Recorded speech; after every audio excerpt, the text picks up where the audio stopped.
જય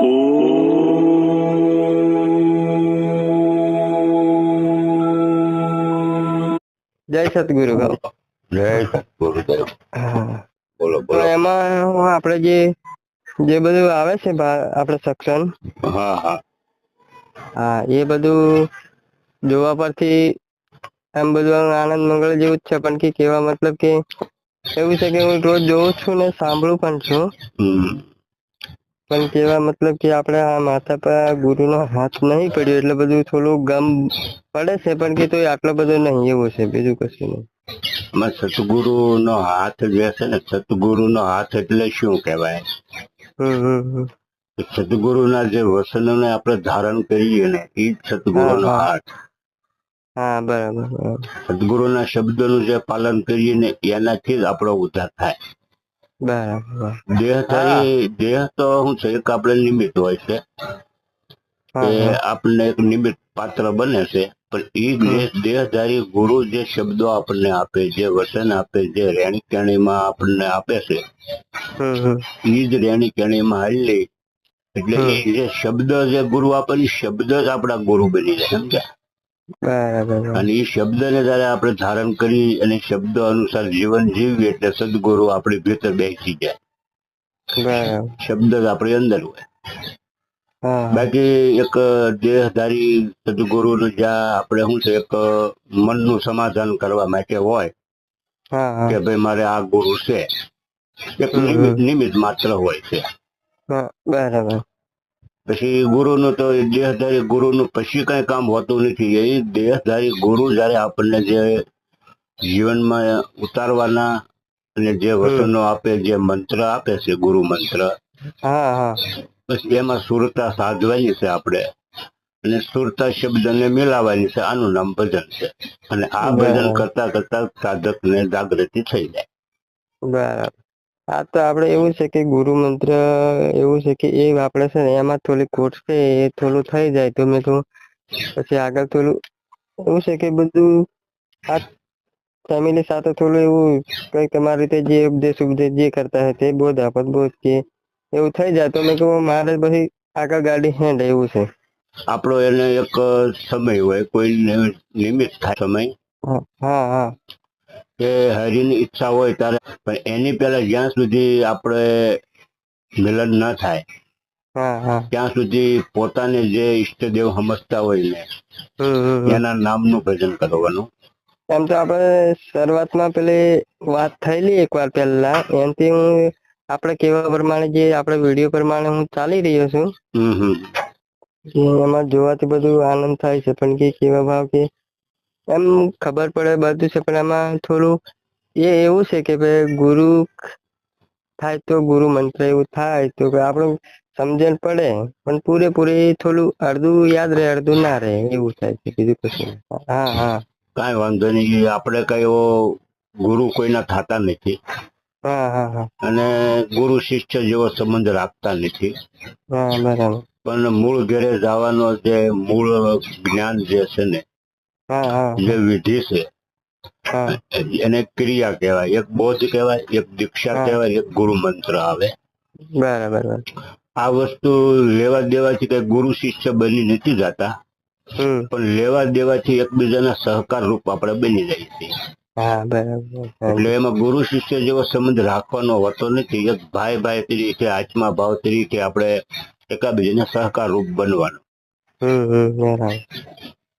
હા. ગુરુની જરૂર શું છે કે જે તમે જાણી ગયા છો, જે સમજણમાં આવ્યું છે ને, એ બસ 100% આમ જ છે એવું આપણે દઢ નિર્ણય કરવાનો હોય.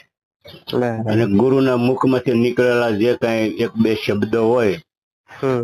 ગુરુ મંત્રના, હમ. એ શબ્દને પકડી લેવાના, બસ આનું ભજન કરવાનું. બરાબર. આ જ ઉપદેશ છે સાચો. બરાબર. ગુરુ ખાલી માર્ગદર્શન આપે છે, પછી એમાં ભજન કરવાનું એ બધું સગના હાથમાં. હમ. અને પોતાની સાધના દ્વારા જ પોતે ઉપર જઈ શકે. જ્યાં પહોંચવાનું છે આપણે, હમ. જ્યાં પોગવું છે, અને જ્યાં સ્થિરતા લાવવી છે, જે હા. આત્મા સ્થિતિ જે પ્રગટ કરવાની છે, હમ. એ કોઈના આશીર્વાદથી કોઈ પ્રગટ થઈ શકતી નથી. બરાબર. એ સાધક પોતાના ભજનના બળથી, પોતાના અભ્યાસના બળથી જ ન્યાય પોગી શકે.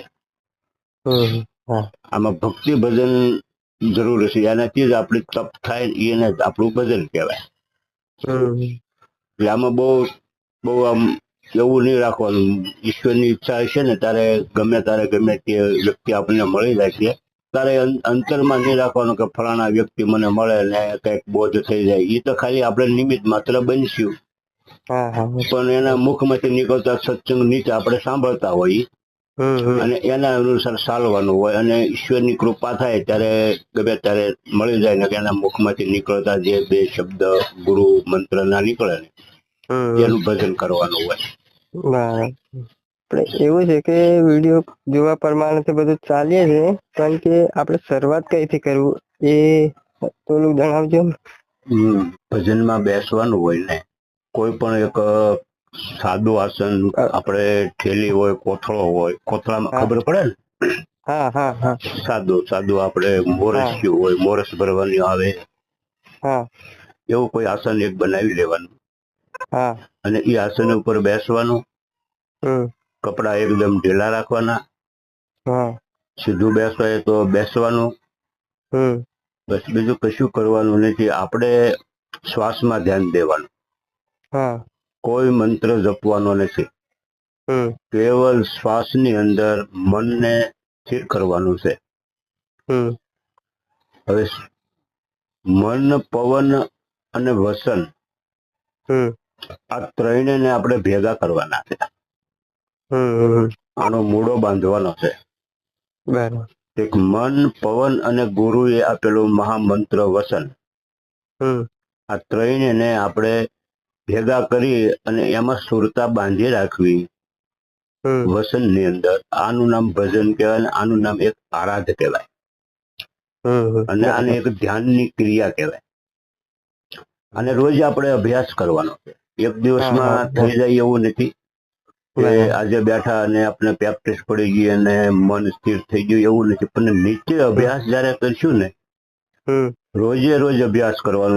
15 મિનિટ, અડધો કલાક જે બેસી શીખી તે નીતિ અભ્યાસ કરતા જયારે આપણે કલાક, અડધો કલાક, પોણો કલાક ને કલાક સુધીમાં જે કઈ આપણી અવધિ વધી જાય અને ધીરે ધીરે આપણું મન એમાં લાગતું જાય અને મન ધીરે ધીરે સ્થિર થતું જાય. જયારે પરિપૂર્ણ જયારે મન એની અંદર લય પામશે ને, એટલે આપણને આપણી અંદરથી જે ગુરુ વસન છે ને એ પ્રગટ થાય. પ્રગટ થાય એટલે અજંપા ના સ્વરૂપમાં પ્રગટ થાય. આ પહેલું પ્રથમ શરણ છે આપણું. આ રીતે ભજન આદરવાનું. આનેથી આગળ તો પછી શું છે, એની આપ મેળે જવાય છે. અહીંયા સુધીનો આપણે રોજ આટલો અભ્યાસ જેટલો સમય મળે એવું નથી. કલાક બેસવું, 10 મિનિટ, 15 મિનિટ, 5 મિનિટ, જે કઈ આપણને સવાર સાંજ સમય મળતો હોય તો બસ શાંત ચિત્તથી 5-10 મિનિટ આ રીતનું તમારે નીતિ અભ્યાસ કરવાનો. અત્યારે જો કોઈ ગુરુએ મંત્ર તમને આપ્યો હોય તો એ મંત્રને ચિત્તની અંદર યાદ કરવાનો છે. એમાં મન જોડવાનું છે અને પ્રાણ જોડવાનો છે. પ્રાણ એટલે નાકમાં ચાલતો જે આપણે વાયુ ચાલે છે ને પ્રાણ કહેવાય. બસ આ ત્રિકુટીને ભેગી રાખવાની, આની અંદર સ્થિરતા લાવવાની.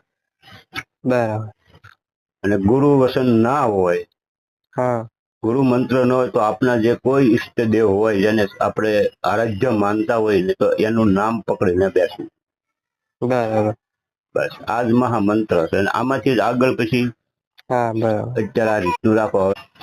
જય સીતારામ. જય સીતારામ. સતગુરુ ભગવાન કી જય. સનાતન ધર્મની જય.